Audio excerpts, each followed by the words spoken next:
Well, here's a video from the West Penn. For those that are interested in trying to make their Tipple operating, this is what I've done. And I'll tell you some of the issues I got with it. What you see here is an infrared detectors. There's one at the bottom down there that shines up through, and that tells it when it's empty. The one across tells it when it's full.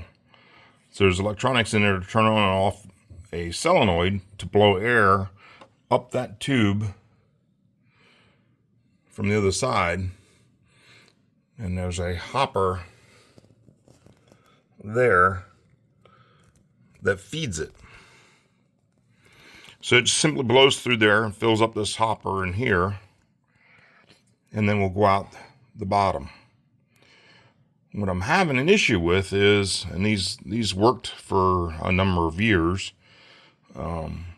is this slide in here, which is just simply a knob on the front that turns and forces these other knobs in the back, or these other controls in the back here to turn and slide this gate in. Yeah, I'll show you here. See how it's just pushes that up and down and slides that gate in and out.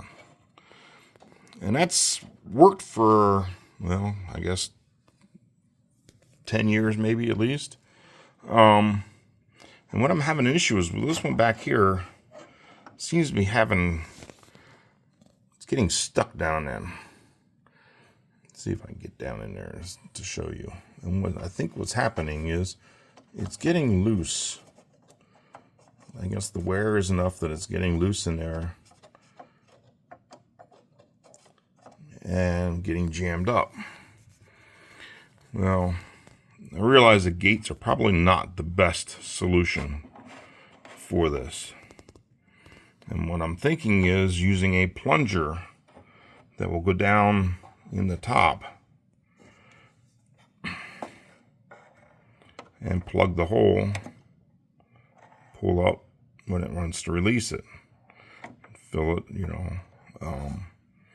but that means I'm gonna have to disassemble this entire unit, trying to figure out how to make that work. I'm thinking the same sort of arms that will rotate down and push this down in, but I need the supports then right to left to hold that fulcrum to be able to push the rod up and down. Unfortunately, that means disassembling this whole thing and trying to come up with something else that will work. I'm not sure if I'll use controls in the front at that point or just mount some Twitter switch machines back in the back here that will actually move those up and down. That might be a better option.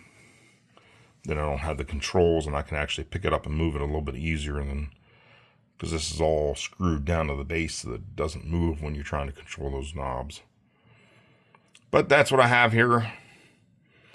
See if you can, if you have any other options, you can let me know other than that plunger idea. I think the first thing I'm going to do is take it apart and see if I can tighten that slide up and see if that will work. It's unfortunately that, things like this happen. Same as the rotary dumper. I don't know if I've showed you all videos of that or not, but have issues with that as well. I think it's all due to the weight of the thing being too light. But if you have any options, throw it in the comments, and thank you very much. Have a good modeling day.